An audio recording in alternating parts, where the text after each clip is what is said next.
আসসালামু আলাইকুম ওরহমতুল্লাহ। আপনাদের সাথে কথা বলছি প্রফেসর ডক্টর মোহাম্মদ মহিউদ্দিন উজ্জ্বল। আমরা যে টপিক নিয়ে কথা বলবো সেটা হচ্ছে প্রতারণার বাংলাদেশ, প্রতারকদের বাংলাদেশ। এইবার নতুন করে কি প্রতারণা শুরু হয়েছে? হেলথ কার্ড, ফ্যামিলি কার্ড, 1 কোটি লোকের কর্মসংস্থান, 1 লক্ষ গাছ অথবা $1 ট্রিলিয়ন ইকোনমি, নানা রকমের 17 বছর তো নানা রকমের বড় কি বলে না, প্রমিস করেছে। এখন হচ্ছে প্রমিসের বন্যা বসে যাচ্ছে। আমাদের ইতিহাস কি বলে? আমাদের ইতিহাস আমাদেরকে বলে কোনো এক সময় 10 টাকা চালের কথা কেউ বলেছিল, কোনো এক সময় ঘরে ঘরে চাকরির কথা বলেছিল। এখন চাকরি হচ্ছে, ফ্যামিলি কার্ড হচ্ছে, হেলথ কার্ড হচ্ছে, কৃষি কার্ড হচ্ছে, সব কিছু একসাথে দিয়ে দিচ্ছে।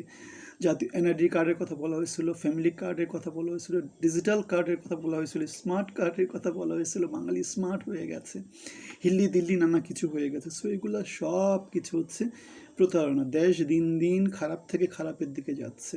এই যে দেশে যে এখন মানে ছাত্ররা যে বিপ্লব করছে, কেন করছে? কারণ দেশ খারাপ থেকে খারাপের দিকে যাচ্ছে। দেশে যে উগ্রপন্থার কথা বলা হচ্ছে, কেন বিকাশ করছে? কারণ দেশে আইনের শাসন নাই, ন্যায়ের শাসন নাই, লোকজনের কর্মসংস্থান নাই। দেশ সবচাইতে বাজে অবস্থায় দেশ পরিচালিত হচ্ছে। তাহলে এই যে আমাদের যে নানা রকমের যে ফুলঝুরি দেখাচ্ছে, নানা রকমের আমাদের ইতিহাস আমাদেরকে কি বলে? 2001 থেকে 2006-07 যে শাসন ব্যবস্থাটা ছিল, সেখানে বাংলাদেশ পাঁচবার দুর্নীতিতে চ্যাম্পিয়ন হয়েছে। তাহলে এই কার্ড সেই কার্ড, এই যে এগুলো দিচ্ছে, এগুলো বেসিক্যালি মানুষকে প্রতারিত করছে। কিন্তু বাংলাদেশের মানুষ প্রতারিত হতে ভালোবাসে, প্রতিবাদ করতে চায় না, সত্য ন্যায়ের পক্ষে দাঁড়াতে চায় না। জুলাইতে দাঁড়িয়েছিল, ছাত্ররা দাঁড়িয়েছিল, তারা সচেতন সমাজ। কিন্তু বাংলাদেশের জনগোষ্ঠীর হয়তো 30% তাদের মধ্যেও তো নানাভাবে ইনফ্লুয়েন্স হয়, বাকি 70% হচ্ছে সচেতন না। তারা কি করবে? হ্যাঁ, কার্ড দিচ্ছে, ফ্যামিলি কার্ড, হেলথ কার্ড, স্বাস্থ্যে ডাক্তারের কোনো অভাব হবে না। হসপিটালের বেডে গিয়ে লোকজন ডাক্তার দেখাতে পারে না। কি অবস্থা, ভয়াবহ অবস্থা। কৃষক উৎপাদন করে তার ন্যায্য মূল্য পায় না। দেশের জনগোষ্ঠীর বড় একটা অংশ বেকার। দেশের লোকজন বাইরে গিয়ে সস্তা শ্রম বিক্রি করে।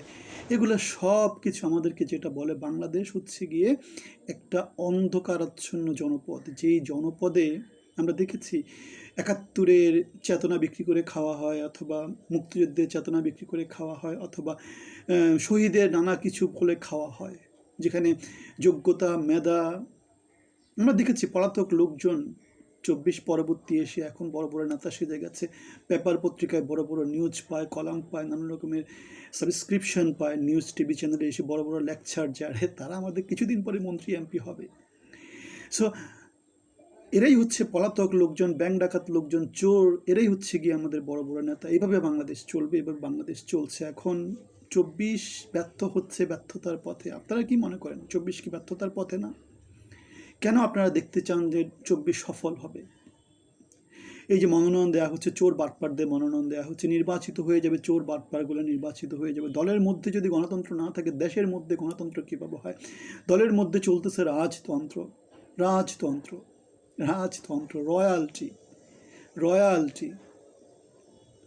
তাহলে দলের মধ্যে যদি রাজতন্ত্র চলে, দেশের মধ্যে গণতন্ত্র কীভাবে আসবে? দলের মধ্যে নেতৃত্ব যদি ঠিকভাবে যোগ্যতা দিয়ে উপরে উঠতে না পারে, তাহলে কি? অযোগ্য লোকজনই তো দলের নেতৃত্বে থাকবে, দেশের নেতৃত্বে থাকবে। আলটিমেটলি কি হবে? বাংলাদেশ রাজতন্ত্রই বলবৎ থাকবে। 24 সংস্কার বলতে বলতে লোকজন গলা ফাটিয়ে ফেলেছে। সংস্কারের বিপক্ষে কেন? কারণ তারা রাজতন্ত্রের বিপক্ষে যেতে চায় না, তারা দলের সংস্কৃতির বিরুদ্ধে যেতে চায় না, তারা বাংলাদেশকে উন্নত হতে দিতে চায় না।